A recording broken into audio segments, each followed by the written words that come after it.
नमस्कार, आप सभी का ज्ञानपथ इस चैनल में फिर से स्वागत है।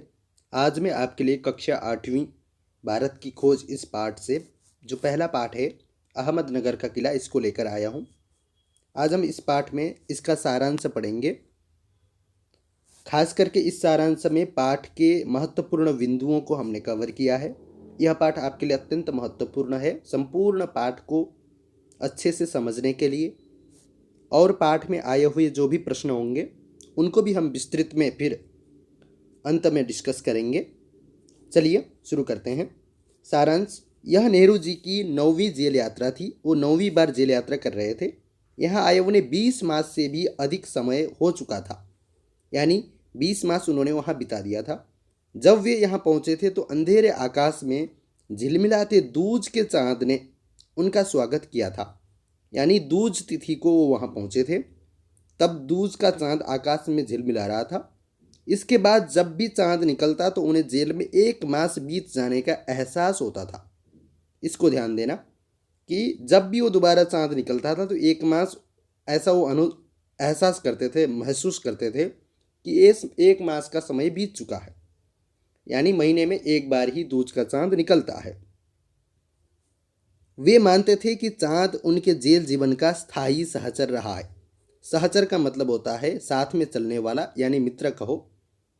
तो उनके जीवन में चाँद ही एक सहचर था, स्थायी सहचर जो हमेशा उनके साथ रहा करता था। चाँद उन्हें यह भी याद दिलाता है कि अंधेरे के बाद उजाला आता है।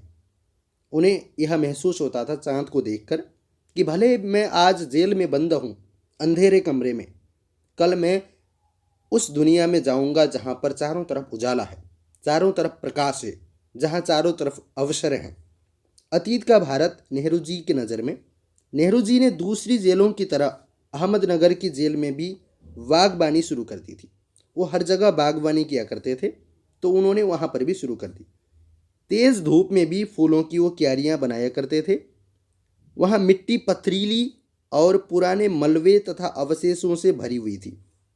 पुरानी सभ्यता होने के कारण वहाँ पर पुराने जो भवन या पुराने दीवारों की ईंटें, पत्थरें, उनके टुकड़े होने के कारण मिट्टी बहुत ही पथरीली थी, जो उपजाऊ भी नहीं थी, जहाँ पर बागवानी करना भी मुश्किल था। इस किले की एक घटना उन्हें याद आती थी। चाँद बीबी नाम की एक सुंदर महिला ने इस किले की रक्षा के लिए अकबर शाही की सेना, ध्यान रखना, अकबर शाही की सेना के विरुद्ध तलवार उठाकर सेना का नेतृत्व किया था। किसने किया था? यहाँ पर 2 सवाल बनते हैं। एक तो किसने किया था? चाँद बीबी ने। और किसके खिलाफ किया था? तो अकबर की शाही सेना के खिलाफ।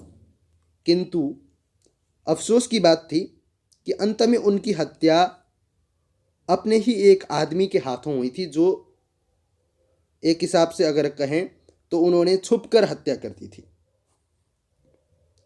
ठीक, खुदाई के दौरान नेहरू जी को जमीन में दबे हुए प्राचीन दीवारों के हिस्से, कुछ गुंबद तथा इमारतों के ऊपरी हिस्से मिले थे। जब खुदाई हुई वहाँ पे तो गुंबद के ऊपरी हिस्से, इमारतों के ऊपरी हिस्से या दीवार के हिस्से भी कुछ मिले थे।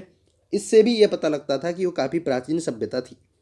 नेहरू जी इस कार्य को जारी नहीं रख सके क्योंकि उनको कर्मचारियों से अथवा ऊपर के जो अधिकारी थे उनसे मंजूरी नहीं मिली थी, न ही उन्हें इसे आगे बढ़ाने के लिए उनके पास साधन यानी संसाधन, मशीनरी चीज वो भी नहीं थी। सिर्फ कुदाल के सहारे हम गहराई तक नहीं खोद सकते थे। अब उन्होंने कुदाल छोड़कर कलम हाथ में ले ली। अब उन्होंने सोचा कि चलो इसको यहीं रहने देते हैं, तो कलम हाथ में लेकर उन्होंने कुछ लिखना शुरू कर दिया। उन्हें लिखने की भी पूरी स्वतंत्रता नहीं थी, इसलिए क्योंकि वो विचारों में बंधे हुए थे। वह पहले की तरह अपने आज के विचारों और क्रियाकलापों के साथ संबंध स्थापित करके उसके बारे में लिख सकते थे। यानी जो पहले घटनाएं हो चुकी थी, अर्थात जो पुरानी अतीत जो हमारी थी, उसके बारे में वो लिख सकते थे।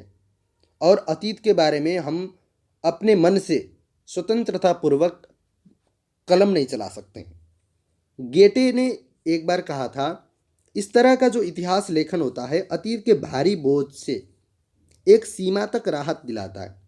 यानी जो अतीत का इतिहास जब हमें लिखना होता है तो वो हमारे मन में एक हिसाब से कहें तो बोझ होता है।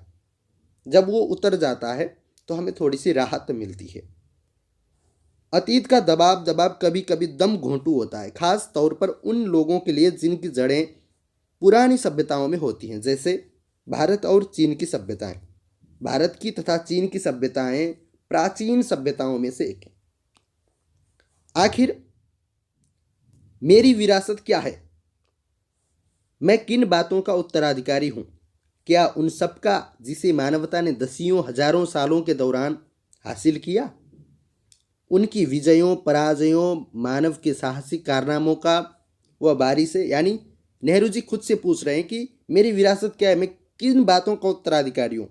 अगर मैं कलम चलाऊंगा तो किस बात पर चलाऊंगा, मैं किसके बारे में लिखूंगा, अर्थात किन चीज़ों को लिखने के लिए मुझे उत्तराधिकारी बनाया गया, ऐसा वो कहते हैं। और सवाल खुद से करते हैं कि दसों हजारों साल पहले जो इतिहास है उनके बारे में लिखूं, या मानव की जो लड़ाइयाँ हुई हैं, विजय पराजय या जो साहसिक कारनामे थे उनके बारे में।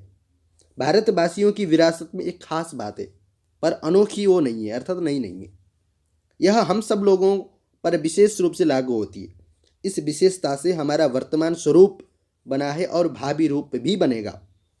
ऐसे विचार लेखक के मन में बसे हुए हैं। लेखक यानी नेहरू जी के मन में। वह इसी के बारे में लिखना चाहता है। विषय की कठिनता व जटिलता उसे भयभीत नहीं करती है। आगे देखिए, इस पाठ के जो प्रश्न हैं अगले वीडियो में मैं आपको दूंगा, उसके जो उत्तर हैं आप ज़रूर देख लीजिएगा।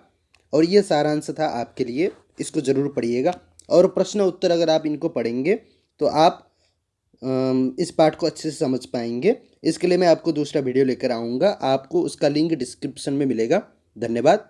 और अगर आप नए हैं चैनल में तो ज़रूर सब्सक्राइब कीजिए, और आपको कैसा लगा ये वीडियो कमेंट करके ज़रूर बताइएगा, ताकि आपको नए वीडियो में लेकर आ सकूँ। धन्यवाद।